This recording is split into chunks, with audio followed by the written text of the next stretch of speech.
Hola, bienvenidos a este recorrido por la vida de una figura fascinante. Hoy vamos a sumergirnos en la historia de Anthony Norris Groves, un hombre cuya fe, una fe verdaderamente radical, terminó cambiando la historia de las misiones cristianas para siempre. A ver, para arrancar, la historia nos plantea una pregunta bien fuerte, ¿no? O sea, ¿qué se necesita realmente para dejar atrás la seguridad, la comodidad, todo por algo en lo que se cree con el alma? Bueno, pues resulta que hubo un hombre que respondió a esa pregunta con su propia vida. Se llamaba Anthony Norris Groves, un dentista respetado que tomó una decisión que, para la gente de su época, sonaba a pura locura. Pero para él era el único camino posible. Bien, entremos en materia. Para entender por qué hizo lo que hizo, tenemos que retroceder un poco a sus primeros años y ver cómo se fue cocinando esta idea tan revolucionaria.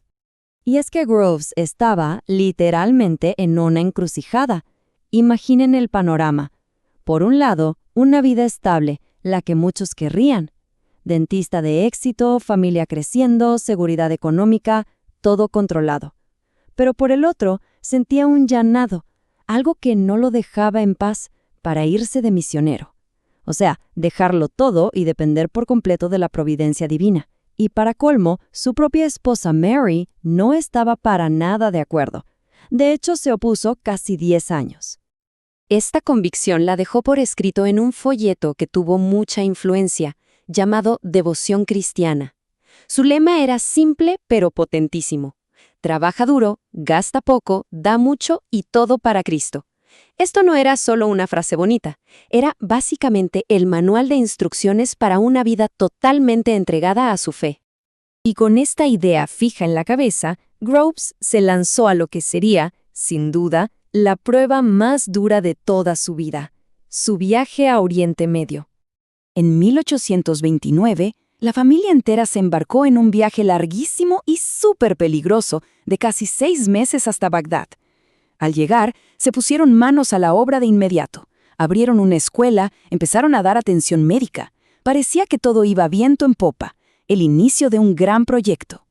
Pero la tragedia estaba a punto de golpear. Y aquí vemos un contraste brutal, de verdad. La esperanza con la que llegaron, la de establecer la primera misión protestante para los árabes, se estrelló contra una realidad terrible. La ciudad fue azotada por la peste, el hambre, la guerra civil, inundaciones, un desastre total. Y en medio de todo ese caos, Groves perdió lo más valioso, a su esposa, Mary, y a su bebé, que acababa de nacer. En su diario personal, Groves escribió sobre ese momento con un dolor que casi se puede sentir, pero también con una admiración profunda por la fe de su esposa. Sus palabras nos dejan ver que incluso en la pérdida más grande que uno pueda imaginar, su convicción no solo no se rompió, sino que se hizo más fuerte al ver la paz con la que Mary enfrentó el final. Esa experiencia tan terrible en Bagdad no lo destruyó, al contrario, fue como el fuego que forja el acero. De ahí salieron los principios que iban a definir todo su legado. Aquí es donde nace el concepto de las misiones de fe. Groves llegó a la conclusión de que los misioneros debían vivir dependiendo directamente de Dios para todo, para su sustento, sin un sueldo fijo, sin una organización detrás pidiendo dinero. Su confianza era que Dios mismo movería a la gente a apoyar la obra de forma voluntaria. Una idea radical. El segundo gran principio que sacó de todo esto fue un llamado a la unidad, pero una unidad de verdad. Para Groves, lo que unía a los creyentes no era estar de acuerdo en cada punto y coma de la doctrina, no, era compartir la vida en Cristo. Por eso, se opuso con todas sus fuerzas al sectarismo y a las divisiones. Y esta convicción quedó grabada en una carta que le escribió a su amigo J. N. Darby, uno de los líderes importantes de su tiempo. En esa carta, Groves soltó esta frase que es una declaración potentísima. El amor y la comunión son mucho más importantes que las divisiones por diferencias de opinión. Bueno, llegamos a la parte final de esta historia. Vamos a ver ahora cómo estas ideas, que nacieron de la tragedia, se esparcieron y llegaron a inspirar a toda una generación.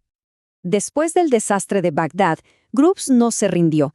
Se fue a la India y allí vivió exactamente como predicaba. Trabajó como dentista para ganarse la vida y el resto de su tiempo lo dedicó a enseñar y ayudar a levantar cientos de iglesias locales, siempre promoviendo que fueran los líderes de allí mismo quienes las dirigieran. Y aquí es donde vemos el efecto dominó que tuvo su vida. Su ejemplo y sus escritos inspiraron a figuras clave, como su cuñado George Mueller, quien aplicó este modelo de fe para sostener sus famosos orfanatos. Imaginen la fe para alimentar a miles de niños cada día sin pedir dinero. Y también a Hudson Taylor, que fundó la misión al interior de China basado en el mismo modelo. Así, casi sin buscarlo, Groves se convirtió en el padre de las misiones de fe. Su vida llegó a su fin en 1853. Ya muy enfermo, pasó sus últimos días en la casa de George Mueller, rodeado de la gente que lo amaba y que había visto sus vidas transformadas por su ejemplo de una fe a toda prueba. Cuentan que la gente que lo visitaba en esos últimos días sentía que su habitación era como un pedacito de cielo, y sus últimas palabras en este mundo fueron un susurro simple, pero que lo decía todo: «Precioso Jesús». Y así cerramos el círculo y volvemos a la pregunta del principio.